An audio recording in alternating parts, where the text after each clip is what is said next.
नमस्कार। स्वागत है आपका अपने study YouTube channel success factory, संघर्ष से सफलता तक सदैव आपके साथ।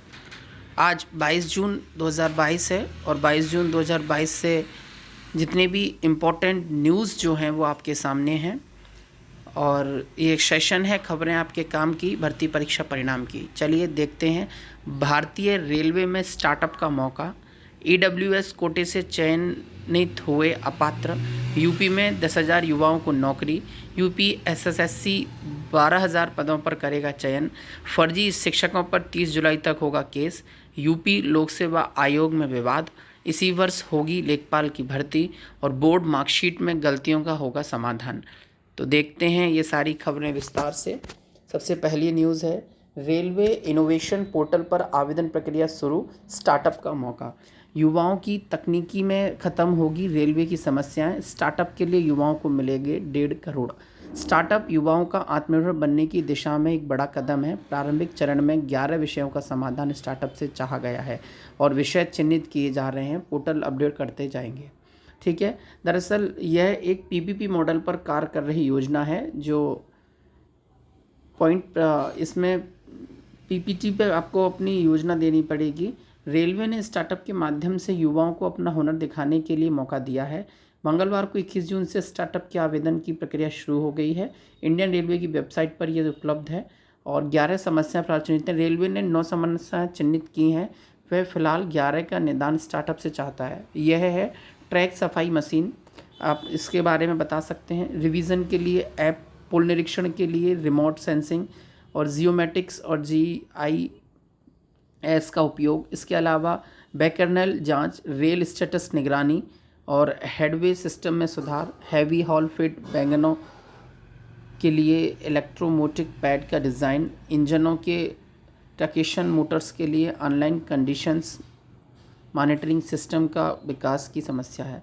तो इनसे जुड़े हुए अगर आप कोई भी विचार दे सकते हैं तो इंडियन रेलवे आपको मौका देगी स्टार्टअप शुरू करने का। चलिए अगली खबर देख लेते हैं। और हाँ, अगर आप और जानकारी चाहते हैं तो RRB रेलवे रिक्वायरमेंट बोर्ड या इंडियन रेलवे की ऑफिशियल वेबसाइट पर आपको इसका सारा डाटा देखने को मिल जाएगा। अगली खबर देख लेते हैं। अगली खबर संबंधित है उत्तर प्रदेश के EWS कोटे में अपात्रों का चयन होने की आरोप लगाया जा रहा है। एडिड महाविद्यालय में अभी भर्तियां हुई हैं जिसमें EWS कोटे से चयनित कई असिस्टेंट प्रोफेसरों पर आरोप लगा है कि वह अपात्र होने के बावजूद इस आरक्षण का फ़ायदा लिए हैं। इसकी शिकायत उच्चतर शिक्षा सेवा आयोग में की गई है।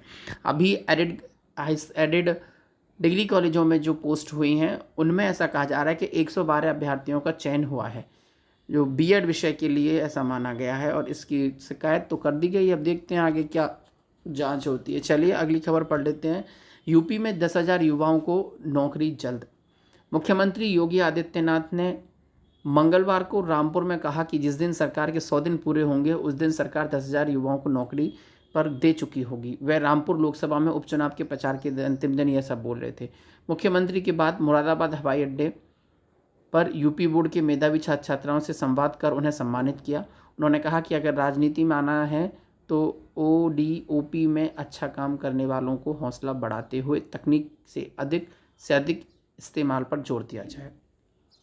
दरअसल यूपी में अभी ये उपचुनाव चल रहे हैं और उसी के बाद ऐसा कहा जा रहा है कि यूपी गवर्नमेंट ने मुख्यमंत्री की अध्यक्षता में एक ऐसी बोर्ड गठन करा है जो बहुत सारे डिपार्टमेंटों की भर्तियों को 100 दिन के अंदर पूरा करने के इच्छुक है और इसी के अंतर्गत बहुत सारी भर्तियां हैं जो अभी चल रही हैं, जिसमें शायद TGT PGT की शिक्षक भर्ती भी होगी, कुछ UP SSC की भी हो सकती है। चलिए अगली खबर देखते हैं और अगली खबर संबंधित है सितंबर तक 12,000 पदों पर चयन की तैयारी। उत्तर प्रदेश अधीनस्थ सेवा चयन आयोग UPSSSC ने सितंबर तक करीब 12,000 पदों के लिए चयन की तैयारी पूरी कर ली है। यह भर्तियां विभाग में कई समय से लंबित थीं। इसके अलावा आयोग जुलाई के अंतिम माह में ANM के 9,212 पदों पर परिणाम जारी करेगा और अभी 18 जून को कनिष्ठ आयोग ने सरकार के 1 वर्ष के कार्यकाल पूरा होने तक 15,000 और 5 वर्ष में 60,000 पदों के चयन का लक्ष्य रखा है। 25 मार्च 2023 तक 10 नई भर्तियों के विज्ञापन जारी किए जाएंगे। 12 भर्तियां की जाएंगी और ये देखते हैं अगली खबर। और अगली खबर संबंधित है हमारी फर्जी शिक्षक पर 30 जून तक केस दर्ज करने के निर्देश। एसटीएफ द्वारा प्रदेश के विभिन्न जिलों में फर्जी प्रमाण पत्र लगाकर नौकरी करने वाले 228 तथा शिक्षकों की पहचान के बाद भी अभी तक 176 के विरुद्ध एफआईआर नहीं दर्ज हुई है। एसटीएफ ने इस बाबत सूचना न मिलने के साथ आशंका जताई है और ये चिन्हित ज़िले हैं जहां फर्जी शिक्षक मिलने की जो इन जिलों में होनी है कार्रवाई। गोरखपुर, देवरिया, कुशीनगर, महाराजगंज, बस्ती, संत कबीर नगर, बलरामपुर, गोंडा, श्रावस्ती, सिद्धार्थनगर, आजमगढ़, मऊ, बलिया, जौनपुर, गाजीपुर, भदोही, ऐसे मिलाकर मथुरा भी इसमें शामिल है, आगरा भी इसमें शामिल है, कानपुर नगर भी, प्रयागराज, उन्नाव, बहुत सारे जिलों में विशेष शिक्षा निदेशकों ने तलब करा है।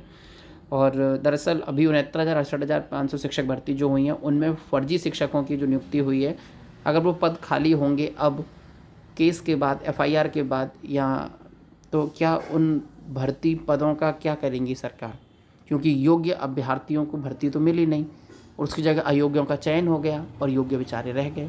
खैर ये सब अब सरकार स्तर की बातें हैं। फिलहाल जो भी अपात्र है, जो उसके पात्र नहीं है, उसके बावजूद जॉब कर रहा है, उसको जॉब छोड़नी चाहिए, उसकी जॉब हटनी चाहिए। चलिए अगली खबर देख लेते हैं। अगली खबर संबंधित है लोक सेवा आयोग में सीधी भर्ती के मानक तय नहीं होने से बड़ा विवाद। सूचना के अधिकार के तहत भी अभ्यर्थियों को नहीं मिल रहा है स्पष्ट जवाब। उत्तर प्रदेश लोक सेवा आयोग ने सीधी भर्ती के लिए क्या मानक तय किए गए हैं ये स्पष्ट नहीं है। कई सीधी भर्तियों में बिना स्कैनिंग परीक्षा के सीधे इंटरव्यू करा दिया गया है और कई भर्तियों में स्कैनिंग परीक्षा कराई गई है। सीधी भर्ती के मामले में अभ्यर्थियों को सूचना के अधिकार के तहत यह जवाब आयोग ने जानकारी दी है, अब उस पर सवाल उठ रहे हैं। प्रतियोगी छात्रों ने आयोग के अध्यक्ष को एक पत्र लिखकर मांग की थी कि अध्यक्ष सभी प्रकार की सीधी भर्तियों में स्कैनिंग परीक्षा अनिवार्य रूप से कराई जाए और अंतिम चयन स्कैनिंग परीक्षा के अंकों के आधार पर हो।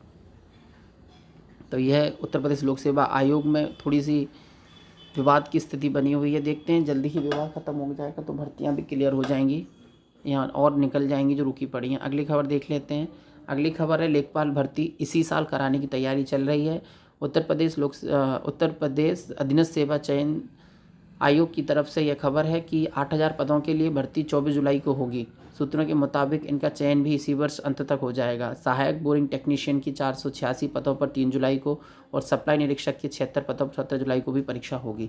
सरकार की ओर से 6 महीने में 10,000 भर्तियां कराने का लक्ष्य रखा गया है। ऐसे में यूपीएसएससी की ओर से 10,000 से अधिक भर्तियां पूरी की जाएंगी। और अगली खबर है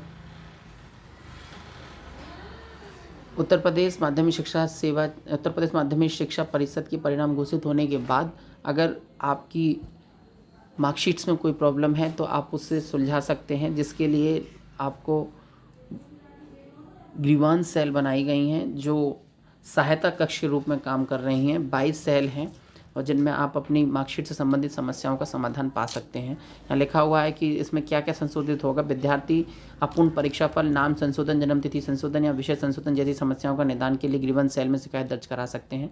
सचिव दिव्यकांत शुक्ला का कहना है कि मुख्यालय के साथ सभी क्षेत्रीय कार्यालय में ग्रीवेंस सेल बुधवार से खोल दी जाएंगी।